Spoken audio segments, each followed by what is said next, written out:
All right, so um, if you need to speak to the group, please press *6 on your phone to unmute and mute. We kindly ask that only those who are speaking to the group unmute their devices via Google Meet. DUR board members reserve questions until the end of presentations or ask in the Google Meet chat. Public comment: if you would like to provide public comment, a COI form must be on file. Please send an email to medicatepharmacy@utah.gov.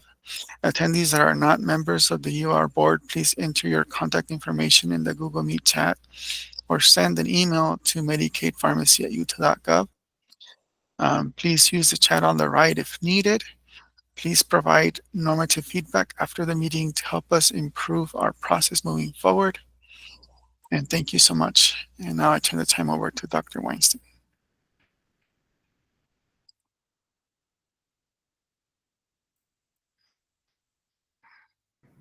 Good morning. Sorry, just trying to get my mute unmuted. Welcome to this July meeting of the Utah Medicaid DURB. We are addressing a number of issues today, and I think first up on our agenda,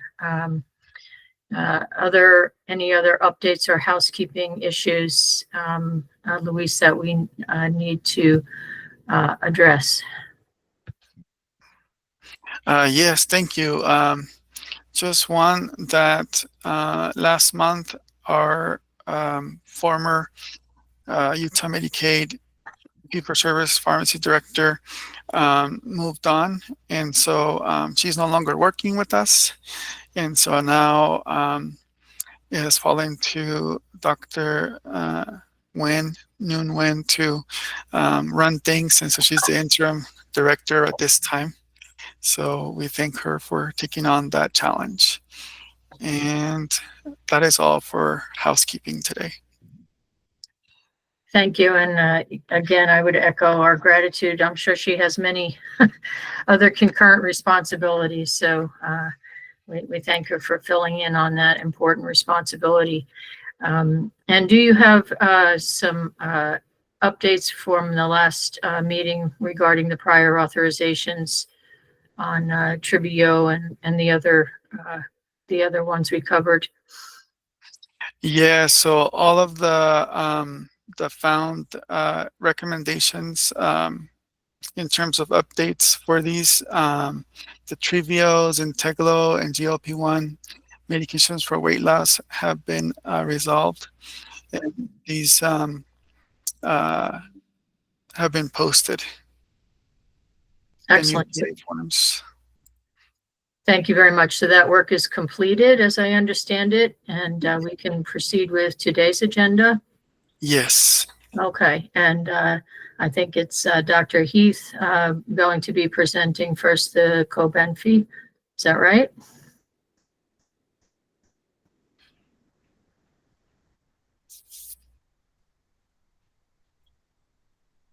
Whoops.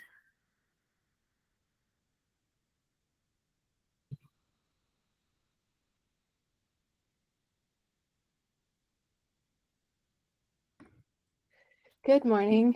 Hopefully you can see my slides and hear me okay.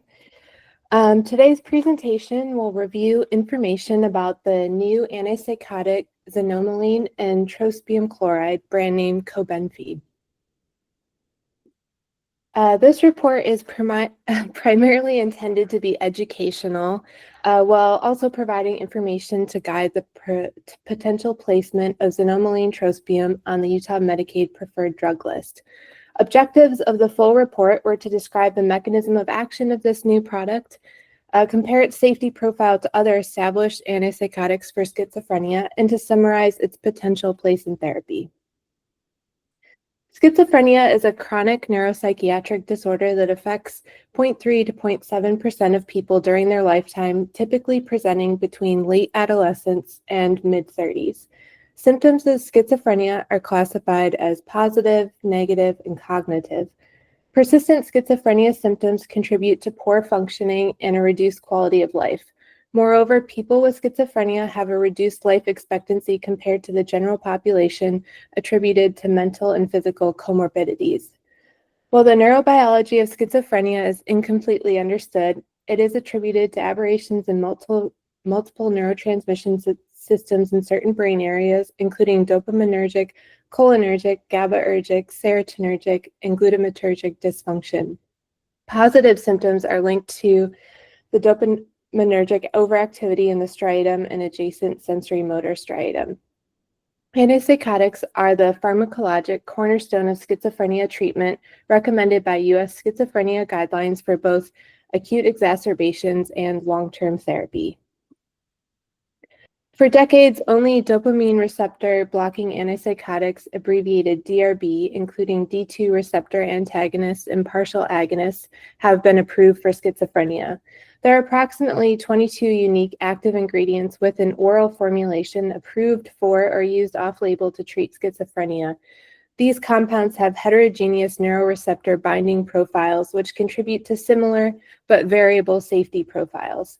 DRB antipsychotics are commonly divided into the subclasses of first-generation or typical agents and second-generation or atypical agents.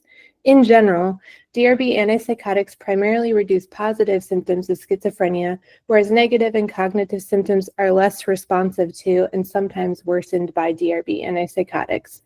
Guidelines generally consider DRB antipsychotics to be similarly effective, with the exception of clozapine, which is typically reserved for treatment-resistant schizophrenia, significant suicidality, or aggression due to its safety profile.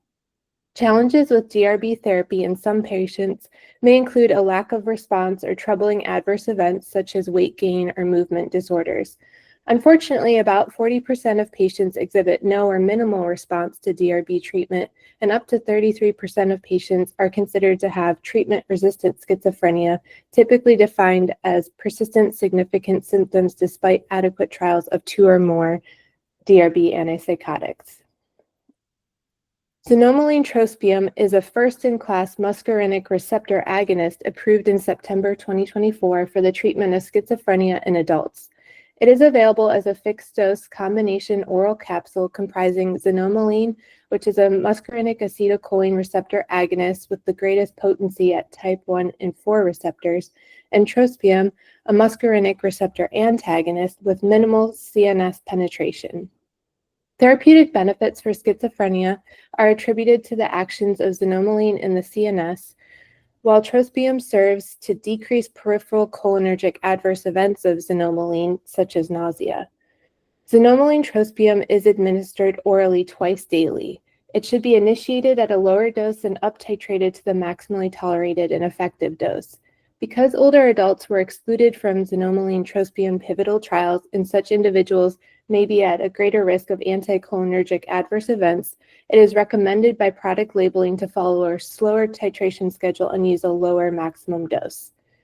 Because concomitant administration with food can decrease exposure to trospium by up to 90%, and therefore increase adverse event incidence, it should be taken on an empty stomach.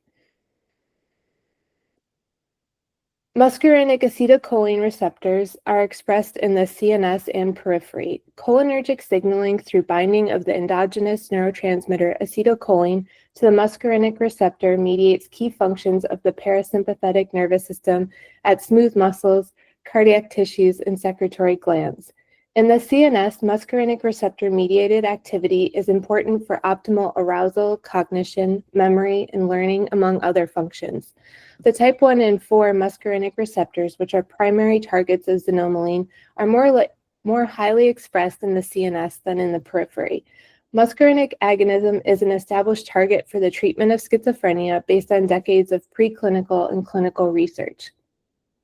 Although the exact mechanism of action of xanomeline trospium is not established, it's hypothesized that the net effect of M1 and or M4 receptor agonism is to reduce presynaptic dopamine levels in the striatum, thereby reducing positive symptoms of schizophrenia. Unlike DRB antipsychotics, xanomeline does not directly bind to dopamine receptors. There are also proposed mechanisms by which M1 and/or M4 agonism could improve cognitive symptoms and by which M1 activation may improve negative symptoms. Xanomeline trospium approval was supported by 3 5-week randomized double-blinded phase 2 and phase 3 placebo-controlled trials called the Emergent 1, 2, and 3 trials, as well as longer-term open-label studies called Emergent 4 and 5, which were ongoing at the time of the FDA review but have since been completed. The randomized controlled trials, abbreviated RCTs, compared twice-daily flexibly dosed xanomeline trospium to placebo. Other antipsychotics were discontinued with a washout period required before starting the trial. The emergent RCTs enrolled adults up to 65 years old experiencing a moderate to severe acute exacerbation of schizophrenia requiring inpatient treatment who were not considered treatment resistant, and for emergent 2 and 3 who had a history of schizophrenia treatment. The Emergent 4 and Emergent 5 trials were open-label, single-arm, 52-week outpatient safety-focused trials that either enrolled participants from the Emergent Phase 3 RCTs, as with Emergent 4, or patients without prior exposure to xanomeline trospium who had stable treated schizophrenia, as with Emergent 5. Each short-term RCT met its primary efficacy endpoint, demonstrated that xanomeline trospium significantly reduced the positive and negative syndrome scales total score, abbreviated PANSS, from baseline to week 5 to a greater extent than placebo. Xanomeline trospium also significantly reduced positive symptoms from baseline to 5 weeks compared to placebo. Benefits of xanomeline trospium over placebo were also observed for negative symptoms in 2 of 3 RCTs, and according to an exploratory or post-hoc assessment, in cognitive symptoms in patients with significant cognitive impairment at baseline. It should nonetheless be noted that the emergent RCTs were not optimally designed to assess changes in negative or cognitive symptoms, which ideally should be studied in people with stable schizophrenia who are not having an acute exacerbation. At the time of our review, there was limited peer-reviewed published literature with the complete results from the Emergent 4 and 5 trials with longer-term follow-up. Interim descriptive results tend to support a maintained effect of continued reduction in positive and total symptoms assessed by PANSS, at least among those who persisted in the trials.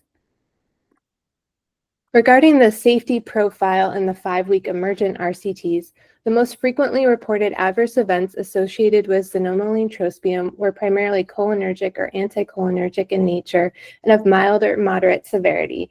The top 4 most frequent adverse events in the xanomeline trospium arm were nausea, constipation, dyspepsia, and vomiting, each occurring in 13 to 18% of treated patients and more frequently than in the placebo arm. Many of these adverse events had a mean duration of between 4 and 20 days. Discontinuations due to adverse events occurred in 5.9% of the pooled xanomeline trospium participants versus 4.4% of the placebo participants.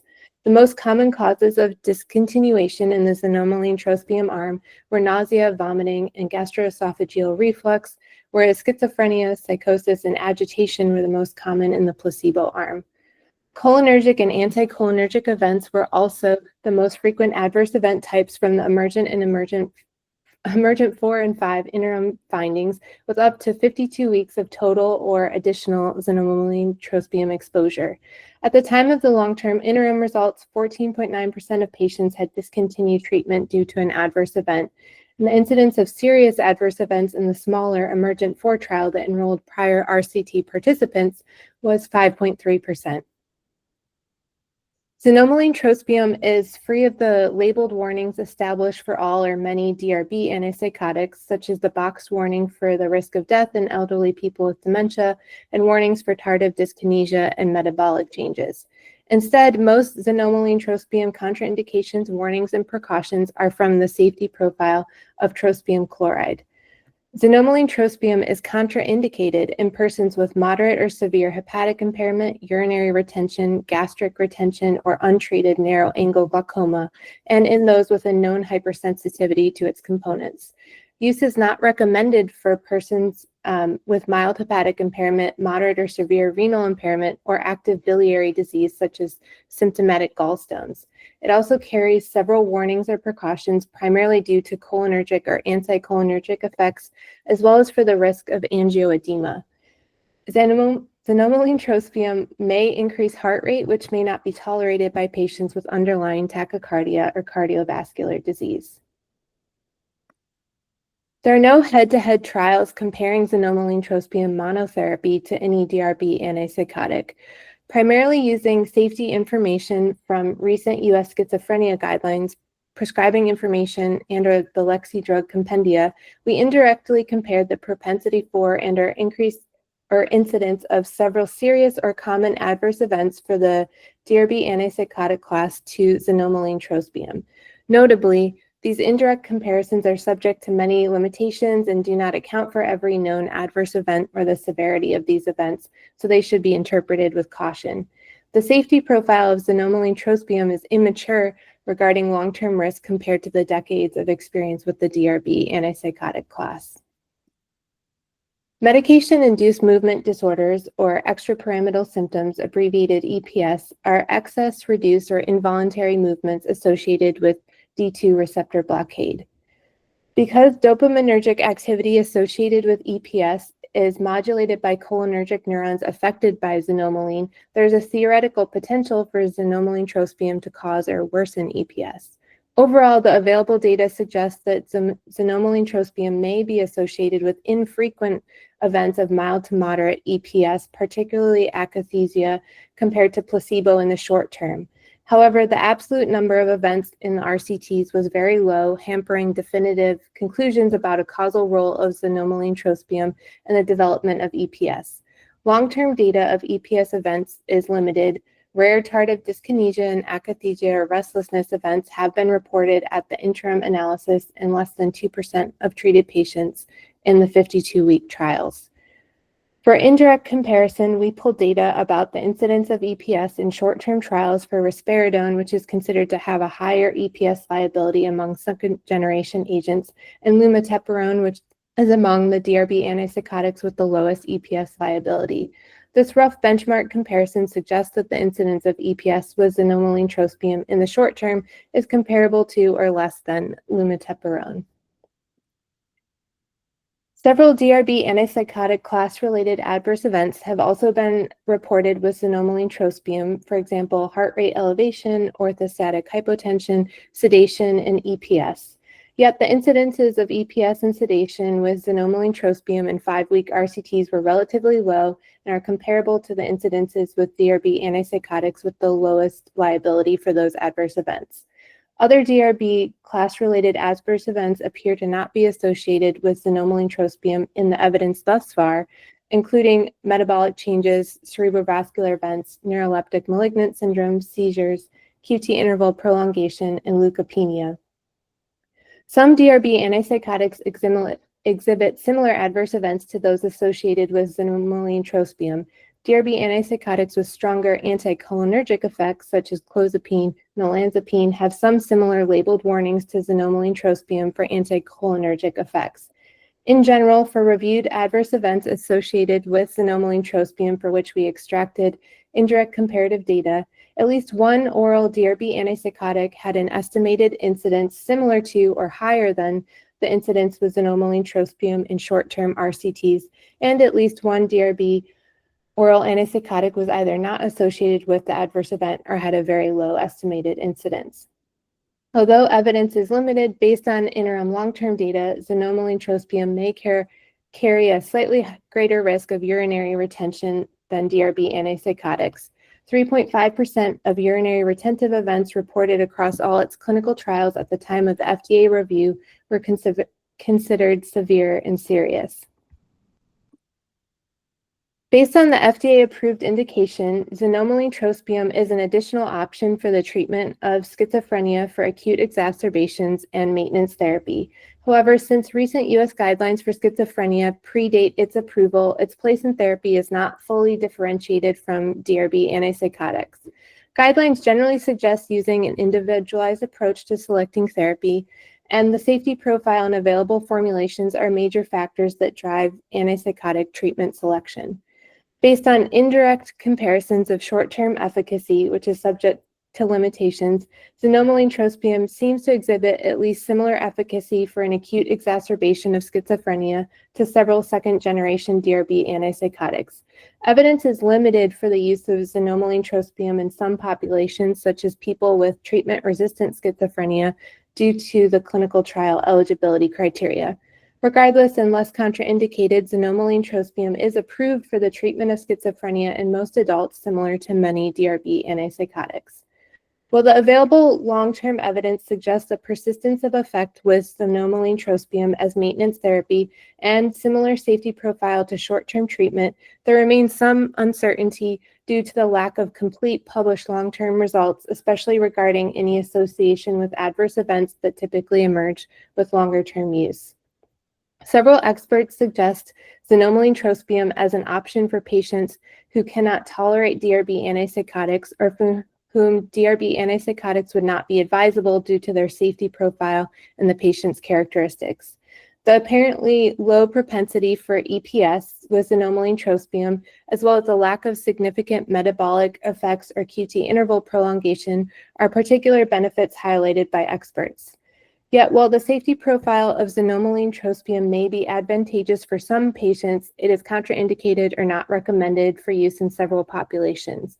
The administration frequency of twice daily under fasting conditions could also be a challenging aspect of therapy for some patients. Notably, studies of xanomeline trospium for other indications are ongoing. There is interest in the possibility of using xanomeline trospium as an adjunct to other antipsychotic therapy.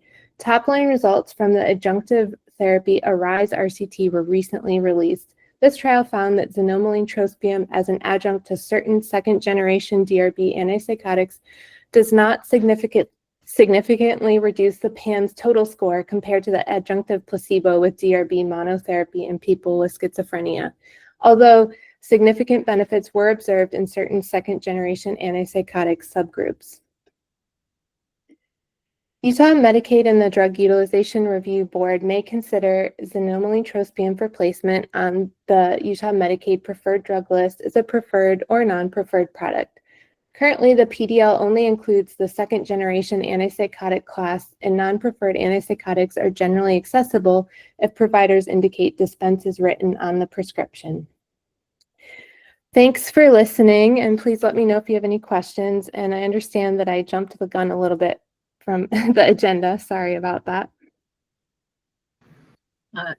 Thank you, Dr. Heath. You did not. That was my error bouncing over and moving us along. That was an excellent summary, and that's a complicated population. Before we move to our public comments on this medication, I would like to just back up for one administrative task, which we need to address, and that is to look at our approval of our June minutes. So I'm going to ask all the board members, please, if they've had a chance to review them, if there are any suggestions for any revisions or comments on our June board meeting minutes. And take a moment. If not, then I'll entertain a motion to approve the June meeting minutes, please. Move to approve. Are there any second? Second. And all in favor of approving the June meeting minutes? Aye. Aye. Any opposed? Hearing none. Thank you so much. And again, my apologies for skipping that. Let's get back to our public comments on the Coban fee and what actions we have to consider. Okay, sorry, Dr. Weinstein. So I have some utilization data to present on Cobenfy. Excellent, thank you. Yes, and I'd like to thank Dr. Heath for that review. And so here are some numbers that we found for utilization. I'm going to make this a little bit larger. So this comprises information that we have from November 2024 to the present regarding the different NDCs for Cobenfy, with the total approved PAs of 51, denied PAs 3, and other closed PAs 4. Right here being, one of them was closed because the patient had Part D, and then 2 because it was not required. There was already a PA in place when the new PA was requested, and then 1 down here also not required for the Cobenfy starter pack. So overall, it's a pretty good approval rate that we have so far with Utah Medicaid. And then here are the denial cases. 1 case was denied because the request was for a 15-year-old male. So this is under the age limit of 18 and above. And then another case we denied because there was no trial and failure of a preferred agent on the atypical antipsychotics PDL drug class. And the other denial was for no chart notes or provider letter of medical necessity was submitted with the PA request. And then also here, I want to present on the Cobenfy coverage among Sovereign States Drug Consortium, or SSDC. So I looked up these 15 states. Most of them have Cobenfy under the non-preferred column in their PDL. Some require trial and failure of 1 to 3 preferred products, and some have a specific PA on Cobenfy, like Kentucky and Maine, that require that the patient have a diagnosis of schizophrenia and that they be adults, and trial of failure of a preferred agent, and then also limits on 2 capsules per day. Some of the PA forms I saw also include that they require baseline liver function test, bilirubin, heart rate. The only state of these 15 that had a preferred status for Cobenfy was North Dakota. So that was interesting, but they do have some edits for it. For example, it requires initiation, titration, and for the first fill, it must be filled within a 10-day supply if no previous fill within past 99 days. So that was a little bit unique. And also some states like Ohio require a trial and failure of 2 preferred drugs, and they have limits on the days of the trial, which is 30 days for them. And Oregon was the state that had the most extensive criteria on their PA for Cobenfy, which mainly have to do with safety. For example, provider attests that the patient does not have any of the following conditions: concurrent antidepressants that inhibits the CYP2D6, history of urinary retention, untreated narrow angle glaucoma, impaired gastric motility, mild, moderate, or severe hepatic impairment, biliary disease or elevated LFTs, moderate or severe renal impairment, or an eGFR of less than 60. But besides that, all the other states were kind of similar in their criteria, with the main difference being on the number of trial and failure of preferred antipsychotics. And that is all I had to present. Any questions for me?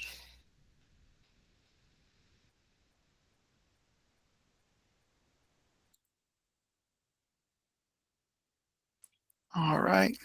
Thank you all.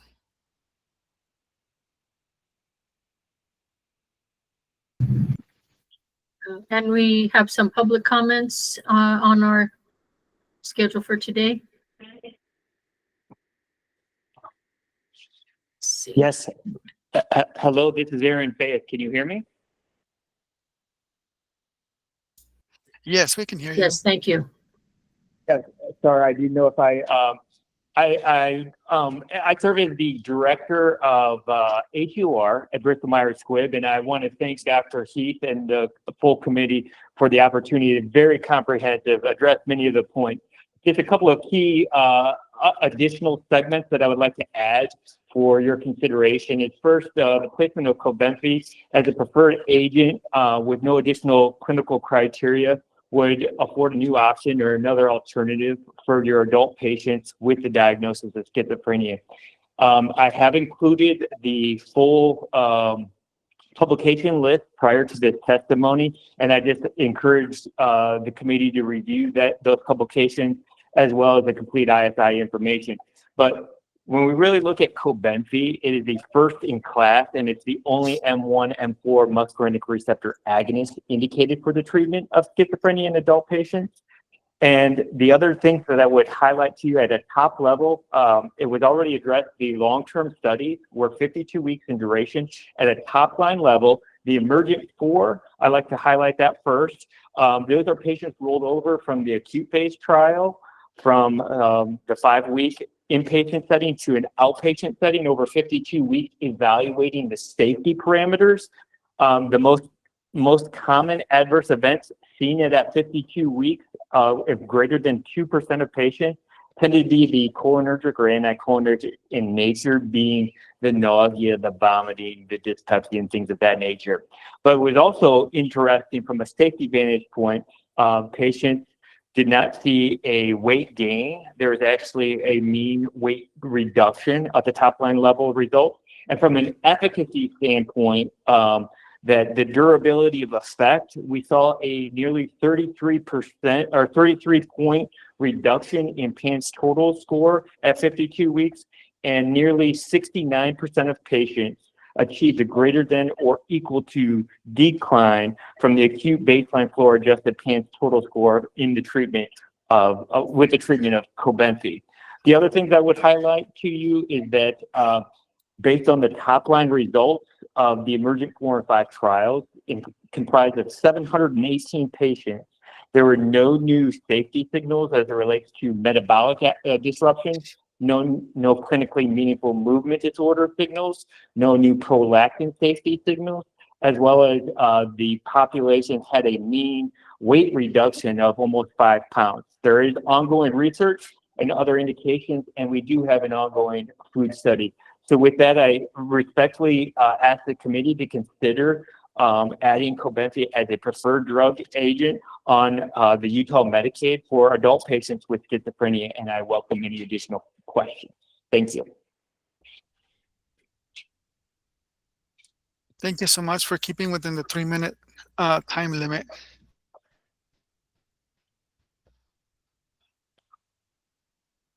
Do our board members have any questions?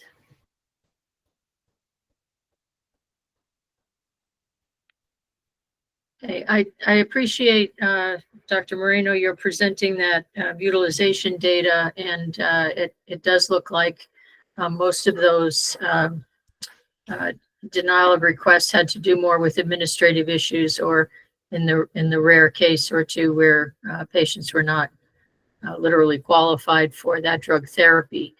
So it looks to me like with our process currently in place, patients are having access to this medication. And I'd like to hear from board members if they think this change has the potential for any downside, any safety concerns, what would be the reason to make the change, and what might be concerns with making the change, if there are any.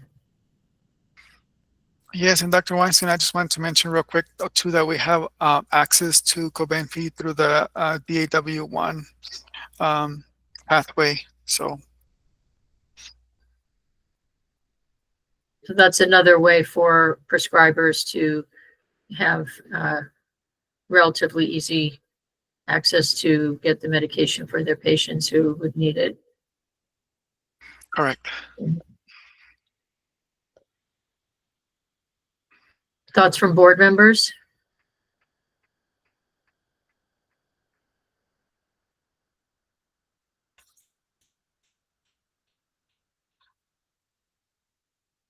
Okay, do we need a motion if we're going to make a change?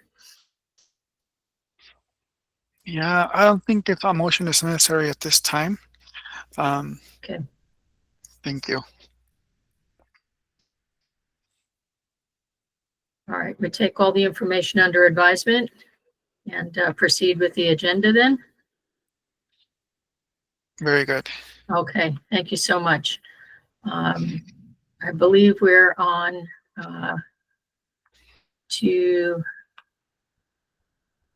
are we on to Spravato, esketamine? Yes, public comment for Spravato, followed by public comment for Ability. Ability, yes, thank you. Yeah.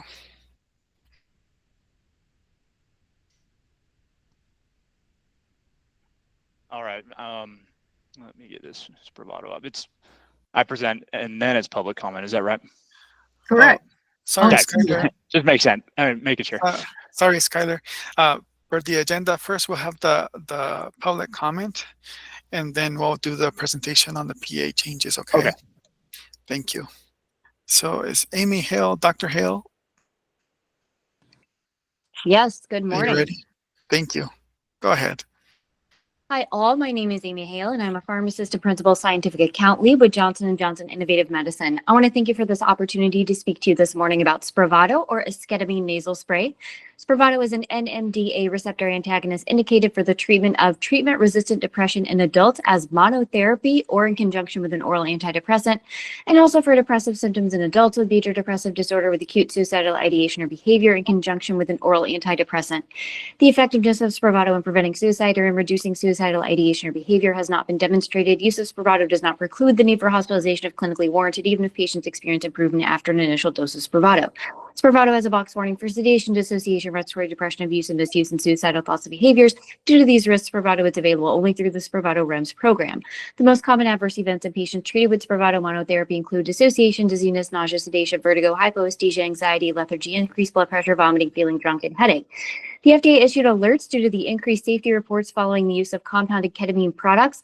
Ketamine is not FDA approved for the treatment of any psychiatric disorder, and the FDA recommends healthcare professionals be aware of the potential risks associated with compounded ketamine. The efficacy and safety of Spravato were studied in multiple trials. SUSTAIN-3 evaluated the long-term safety and efficacy of Spravato with an oral antidepressant in patients with treatment-resistant depression. The mean treatment duration was 42.9 months, and patients were followed for up to 6.5 years. A total of 1,148 adults with treatment-resistant depression entered from one of 6 parent studies. No new safety signals were identified. The 5 most common treatment-emergent adverse events were headache, dizziness, nausea, dissociation, and nasopharyngitis. 6.3% of patients discontinued Spravato due to at least one adverse event. 99.7% of dissociation events resolved on the same day of dosing. A total of 9 deaths occurred, none of which were thought by the investigators to be due to Spravato. Treatment with Spravato demonstrated improvements in the MADRS total score starting at week 1. 35.6% of participants were in remission at the induction phase endpoint and 50% at the optimization maintenance phase endpoint. Spravato was studied in a phase 4 trial as monotherapy. The primary endpoint of change in the MADRS total score from baseline to day 28 showed statistical significance and clinically meaningful improvement in Spravato. The key secondary endpoint of change in the MADRS total score from baseline to day 2, or approximately 24 hours after the first dose, showed greater improvement in these Spravato groups. Overall, rates of patients who reported one or more treatment-emergent adverse event during the double-blind phase ranged from 49.2% placebo to 75.2% Spravato 84 milligram group. The majority of treatment-emergent adverse events were transient and no deaths were reported. In summary, Spravato is indicated for the treatment of treatment-resistant depression as monotherapy or in conjunction with an oral antidepressant and major depressive disorder with suicidal ideation in conjunction with an oral antidepressant. Please see the full prescribing information for complete information. I respectfully request that you consider adding Spravato monotherapy to the Utah Medicaid Pharmacy PA criteria. Thank you for your time and consideration. I'm happy to answer any questions you may have.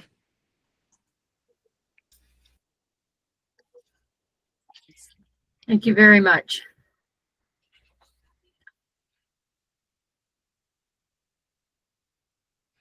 Any questions for Dr. Hale at this time? Shall we move to the PA criteria consideration or take our public comment on ability? Yes, next we'll take our public comment from Lauren Warren on ability, and then we'll move on to all the prioritization criteria. Okay. Thanks for your help with keeping the agenda moving. Thank you, Dr. Weinstein. Hi, I'm here. Are you guys ready for the Kability public comment? Yes, please. All right. My name is Lauren Moore. My only disclosures, I'm a employee of PTC Therapeutics. I'm a nurse practitioner and gene therapy treatment lead at PTC, supporting the first and only approved therapy for AADC deficiency. Briefly, AADC deficiency is an autosomal recessive single gene condition in which patients are unable to produce the AADC enzyme, crucial in the synthesis of dopamine, serotonin, epinephrine, and norepinephrine. Without this enzyme, approximately 90% of patients are unable to achieve any motor milestones, including the ability to lift and hold their head. They also struggle with other devastating symptoms, including motor dysfunction, life-threatening and unpredictable autonomic instability, behavioral and sleep issues, and the hallmark symptom is a dystonia of the eye muscles and oculogyric crises. It is an ultra-rare disorder and was identified in 1990. Since identifying the disease, fewer than 400 patients have ever been diagnosed globally. To put this into perspective, extensive long-term natural history studies have examined the disease. In these studies, children fail to attain any motor or cognitive development at any point in their life. One example close to our hearts at PTC is a patient who has not received any treatment. She's in her 30s. She's entirely dependent for all activities of daily living. She's bedbound and on 24/7 ventilator support and no verbal ability. One of her parents is a full-time caregiver, and her needs are so severe she has a part-time nurse in her home. In stark contrast, patients who have received Kability experience a whole new life compared to their untreated counterparts. To illustrate this, I'm going to share another story about a little girl treated in our clinical trials with Kability. The patient was unable to lift her head. Now, 5 years later after treatment, this little girl rides horses, she swims, she scooters, and she bikes. She has independent friendships. She's autonomous and advocates for her own needs. She just finished a first grade class year. She does not require a para. She has learned and fluently speaks 3 languages. Additionally, both of her parents have been able to return to the workforce and contribute to the economy as working members of society. Their daughter's care is now comparable to that of a typical 6-year-old. Stories like this underscores the transformational potential of Kability, allowing families to regain normalcy and contribute economically. Kability label compares the treatment group to the natural history cohort. Therefore, we can confidently say that the gains of this treated child would not have happened without Kability. Kability is a groundbreaking AAV2-mediated gene therapy that carries the full DDC gene. Encompassing the full gene into a gene therapy enables the treatment of all subtypes of AADC deficiency, regardless of their molecular variant or presenting phenotype. Kability is delivered into the bilateral putamen, a structure within the brain, via a one-time stereotactic neurosurgery. The brain is an immune-privileged solid organ that is not subject to the immune system conditioning that other gene therapies on the market undergo. Direct delivery of gene therapy into the brain, which is a solid organ, does not necessitate excluding a patient from eligibility based on their prior immunity to the AAV2 serotype virus. Time. Thank you. That's it. Thanks.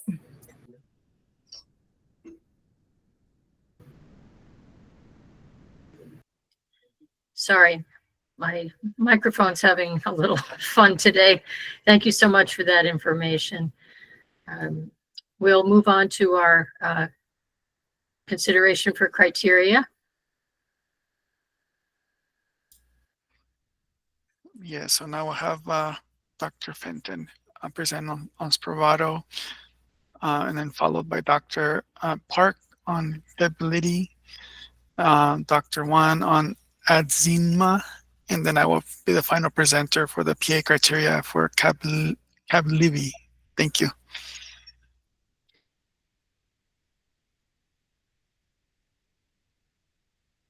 Alrighty, is it showing my screen there? Okay. Excuse me. Good morning. So for a little bit of context before I begin, we've had many issues with Spravato PAs recently, and we've been in discussion with how to best address these via our criteria. There are many clinics that advertise they provide Spravato, but for many of them, it's unclear if they're using this treatment appropriately. It's often unclear if their PA requests, if treatment resistance status is actually being confirmed before moving directly to Spravato. So some of our proposed changes aim to simply strengthen and clarify the criteria that was previously on our PA form. We have a couple recommendations for adding some criteria as well. These changes will not affect many of our PAs that are currently being approved, where providers are supplying a lot of this information already. It will ask for more from many, but the goal of this is just to ensure that Spravato treatment is being thoughtfully considered as the best option. So highlighting some of the changes here. Number three was a change. And this one, I'd love to hear everyone's thoughts on it. And I have some data supporting this that I'll actually, it may be better if I just bring this up now. So I reviewed some of our utilization of prior authorization claims based on provider type and their approval and denial rates. I did it for the month of May. As you can see here, this is the column that represents the prescriber type. This is the approval rates and the denial rates broken down by each provider. This is the grand total for each provider type. And then this is the denial rate and what percentage of those total PAs were denied. So the psychiatrist column has the lowest denial rate, about 21%, whereas the nurse practitioners, the physician assistant, and even the psychiatric mental health nurse practitioners have 45, 50, and 50% denial rate respectively. There was some funny stuff in this data that kind of was apparent, but I bring this up because this is kind of the purpose of the change made on this number three. Number three used to say this is being prescribed by a psychiatrist or a qualified mental health provider or in consultation with one. We've changed this to say directly by a psychiatrist or a provider from a prepaid mental health plan with prescribing authority, or in consultation with a psychiatrist.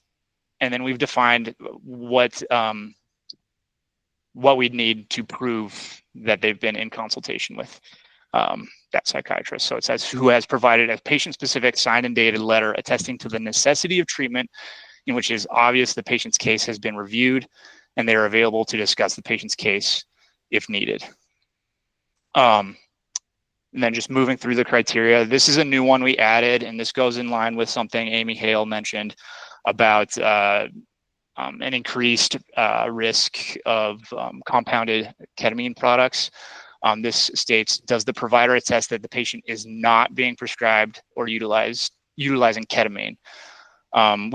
It's not the most common thing, but we have seen that where someone was using a compounded ketamine product, which, as you may all know, Spravato is S-ketamine. So ketamine is a racemic mixture. S-ketamine is the active ingredient portion. So it's kind of a duplicate therapy. So this is just an attestation that they're not using that on top of Spravato. We added just a little note here that says date of assessment. So it used to just say name of scale and score, but also the date of assessment, because we just want to make sure that the baseline is at an appropriate time, and then the follow-up assessment scores at the appropriate time as well. We did add, we changed this first part of number 6 a little bit. It's attesting that they have fulfilled one of these criterias for treatment-resistant depression by showing that they've tried and failed a appropriate depression treatment. We did add in the last 2 years, which is consistent with what other PAs we have seen.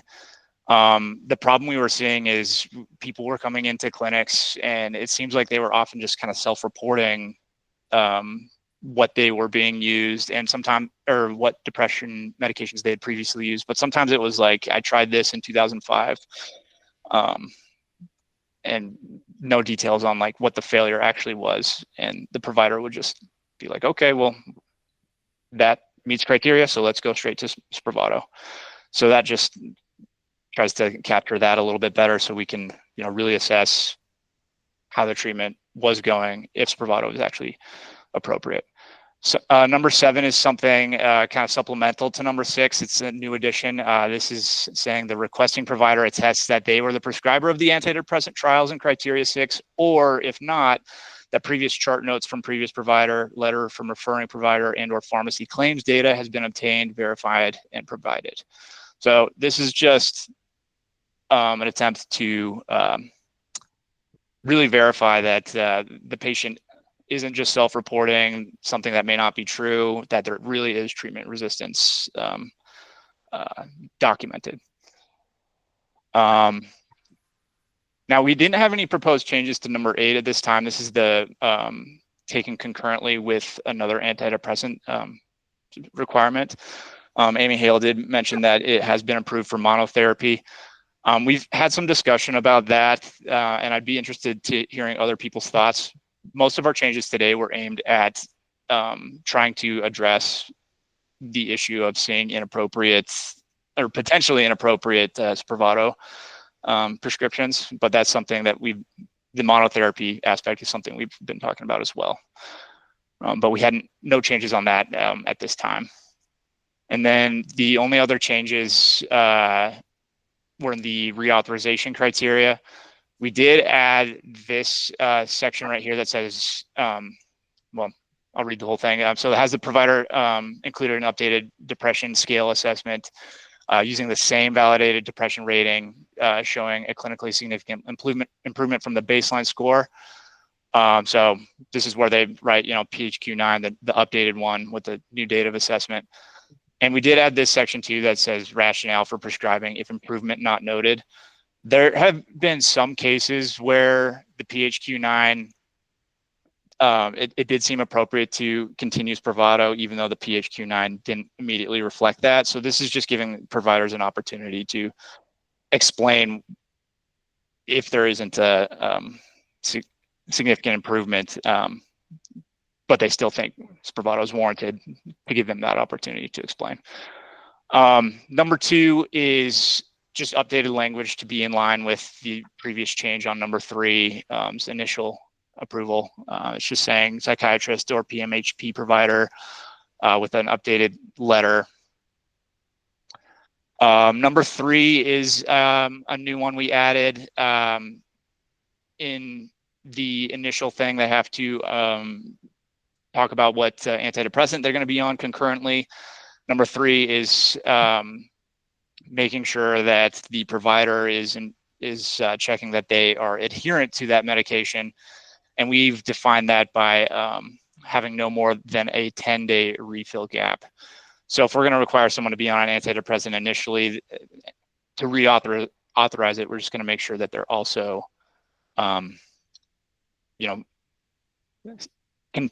adherent to what they said they were going to do at the beginning. And everything else is unchanged. The last thing I want to bring up too is Luis prepared some of this information. This is the PA criteria of some surrounding states Medicaid for Spravato. Just to kind of highlight, ours are currently in some ways less strict. So I'll just kind of go through this. Idaho, for their treatment-resistant depression criteria, they had to try and fail 3 different antidepressant classes or 2 different classes plus an augmentation agent for 6 weeks in the past 2 years. Plus, there has to be patient participation in counseling for at least 8 weeks. So this is stricter than our current requirement. The specialist consultation it has to be prescribed by a psychiatrist. They don't allow for a consultation with a psychiatrist. It just has to come from a psychiatrist. And then they still require concurrent antidepressant treatments, and they require a baseline scale of, like a PHQ-9. Montana has a try and failure of 2 different antidepressant classes and 1 augmentation agent. That's an atypical antipsychotic or lithium for 6 weeks within the past 12 months. So there's, I didn't highlight that on the last one, but last 2 years, last 12 months, and they have to be active in weekly psychotherapy. And then a psychiatric specialist prescriber is required. So So they still can't do consultations, but this opens it up to like PMHNPs to be able to prescribe. And yes, they need concurrent antidepressant therapy still and have a baseline scale. Wyoming, we couldn't find Spravato PA information at this time. It looks like they just use a miscellaneous prior authorization form. Nevada had just trial and failure of 2 antidepressants. They require a psychiatrist, but the psychiatrist can also just be a consultant. So this is in line with what we're proposing in the drafts language. Concurrence, yes, if the indication is for MDD with acute suicidal ideation, and they don't need a baseline scale. Colorado, we couldn't find on the PDL or find a PA form. And then Arizona, you have to try and fail 2 antidepressants of 2 different classes and at least 2 augmentation therapies for 4 to 6 weeks. And then they have to attest that patient does not have substance use disorder, or if they do, they are currently receiving treatment for substance use disorder, because Spravato is a controlled substance. Ketamine is a drug of abuse, so they are trying to get ahead of that a little bit. And then their specialist consultation is in line with how our criteria has been. It's a psychiatric provider that prescribes or in consultation with one. So a consultation with a PMHNP would suffice for Arizona as well. And then yes, concurrence, no baseline scale. And yeah, that's everything I have. Thank you so much. Questions, comments from the board?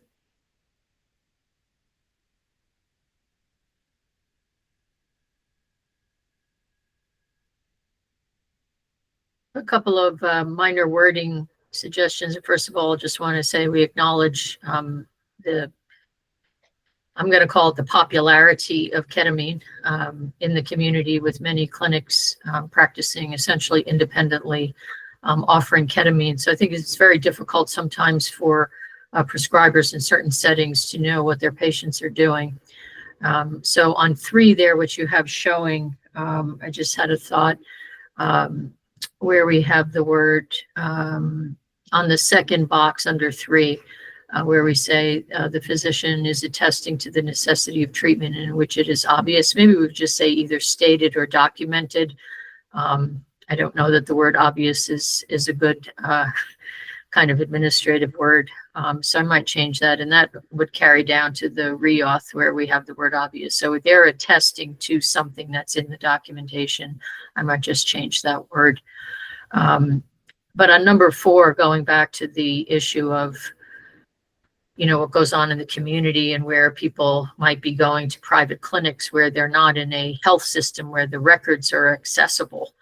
The provider might attest that to their knowledge, the patient is not being prescribed or utilizing ketamine because they may not have access and the patient might not be forthcoming.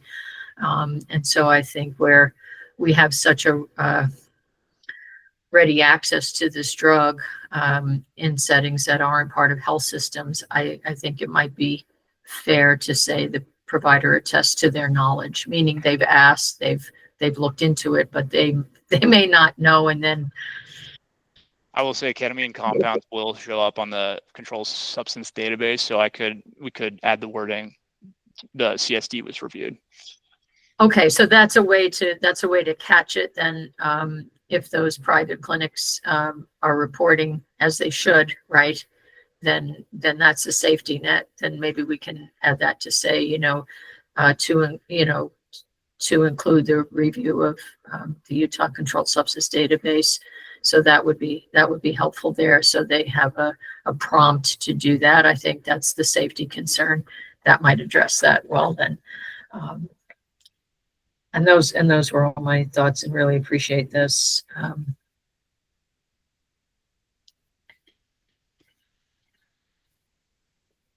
Anybody else?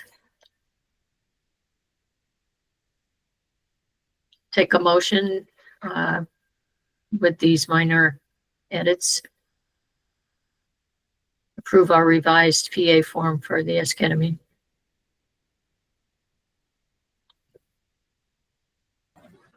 This is Laura Brittenell in the commission.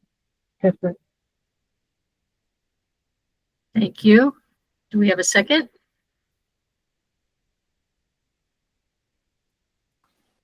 Second. Thank you. All in favor? Aye. Aye. Thank you. Motion passes. And we will move on to our next PA. That's capability. Okay, hello everyone. Okay, so I'll be presenting the criteria for capability.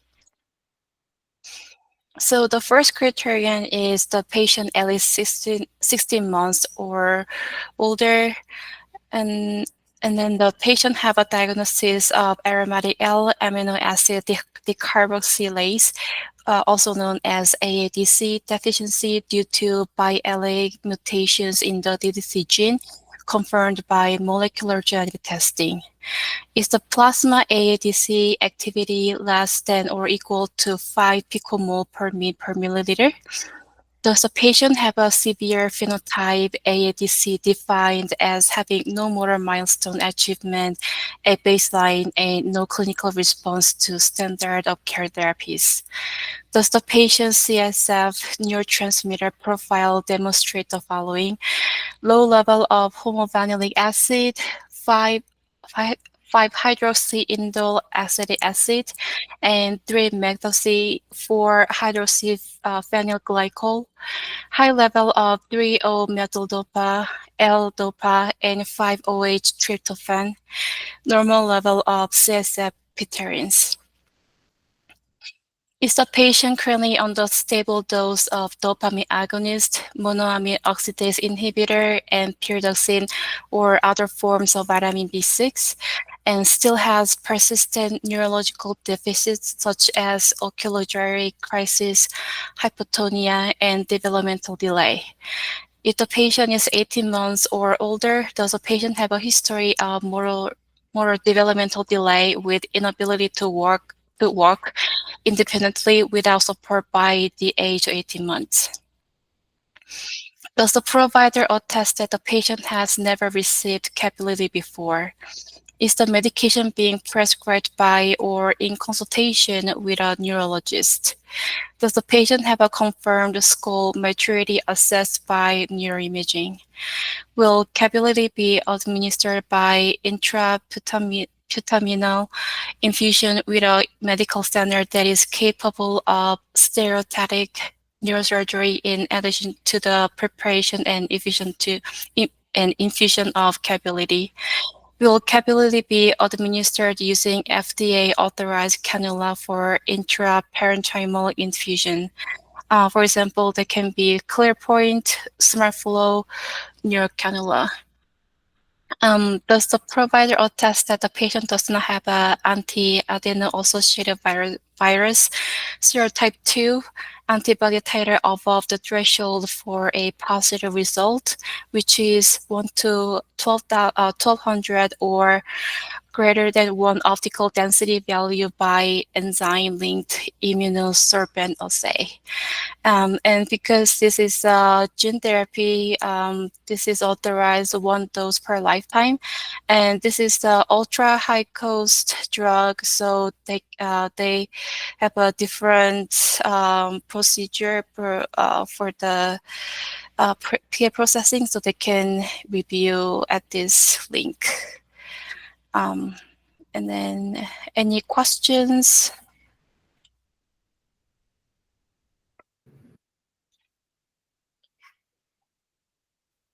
Yes, Dr. Smith. Yeah. Can you all hear me okay? Yes. Okay, perfect. I had a few questions about this. First, I guess, so just noting that there are no guidelines that currently include this therapy. But I didn't quite understand why we were limiting access to severe cases when the existing therapies are not particularly effective in vast majority of cases. I also wondered about the requirement for stable doses of the currently available medications, because that seems to be more like clinical trial criteria where they would want to see like no changes in other drugs so that they can evaluate the efficacy. So I'd recommend that that be taken out. I also would recommend removing the anti-AAV2 requirement. That is also something that was part of clinical trials, but is not a basis. There's no clinical basis for excluding therapy based on that, especially with CNS administration. And the part about no clinical response to the standard of care, I think that's a little bit higher up. And I think it's, anyway, sometimes people will have a response initially, but then that will wane. So I don't think it's really necessary that they have no clinical response to existing therapies, if that makes sense. Anyway, that's it from me. Dr. Smith, there on number 4, would you suggest then some modification to that line to say the patient has, I mean, we want to document they have the appropriate genetic defect and inadequate clinical response, something like that? That sounds good. Okay.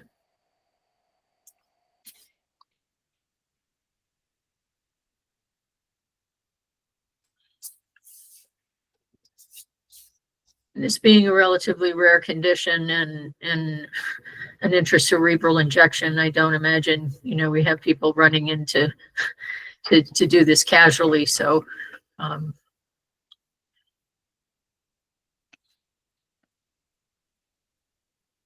the clinical criteria versus the clinical trial criteria, I think is well taken. That point is well taken. Other board members have any comments or suggestions?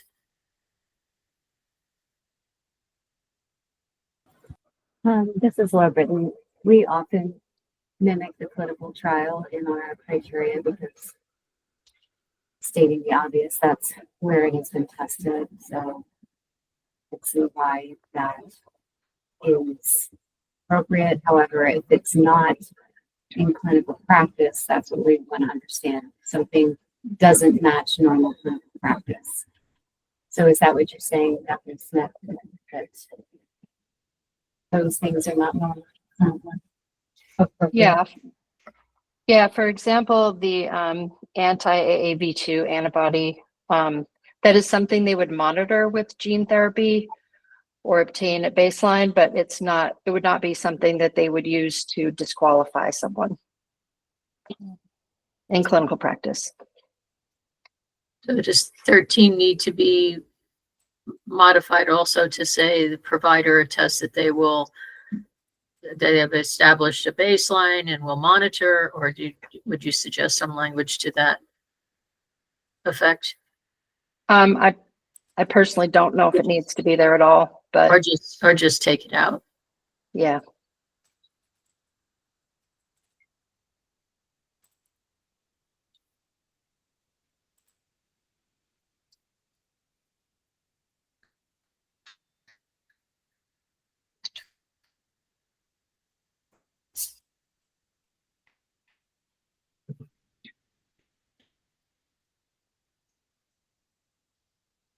Okay, would be the board in agreement to consider approving the PA with these modifications made by staff, or do we need to have this returned to us at our next meeting with changes? I'd like to see it returned. Sorry, go ahead. I just wanted to ask number 6. Did you have replacement language? Do you want that removed? Is there some? It's typical for criteria to have some standard of care that's been tried. What do you suggest? If it's felt important that we should keep this, I would at least change it to if. So if the patient is currently on a stable dose of, et cetera, the patient has persistent neurologic defects such as, versus making it a requirement for treatment. Is there to make a general statement in number 4 that they're having an inadequate clinical response to standard of care. So that doesn't mean we need to spell out what that is, as that may change periodically. The experts in this is a very narrow field to treat a patient with this condition, right? So we're, I think, making assumptions that those folks know what the standard of care is. Correct. Yeah, I guess in that case, I would eliminate 6. Yeah, I agree on that too. In fact, Catherine, if we needed to do any motions, I second what Catherine just said. Thank you so much for going through this so thoroughly. Sure. We're going to ask staff to make these modifications, and we'll take a quick look at it at our next meeting per the request of the board. Thank you very much. I'm not sure if we have time to consider another item. Luis? Yes, we'll leave it at that, and then we'll circle back at the next meeting with the remaining PA criteria due to time. Okay, I appreciate everybody's participation. Some of these complex issues, both with the drugs themselves, the patient populations, and some of our related ongoings in community practices. And some of these things, I think, require very thoughtful consideration from all of you, which I'm very appreciative, and certainly our public participants' contributions as well. So in the interest of everybody's time, I'll take a motion to adjourn. So moved. Second. Thank you very much, everyone. Stay cool, be safe. We'll see you in August. Thank you. Thanks, everyone.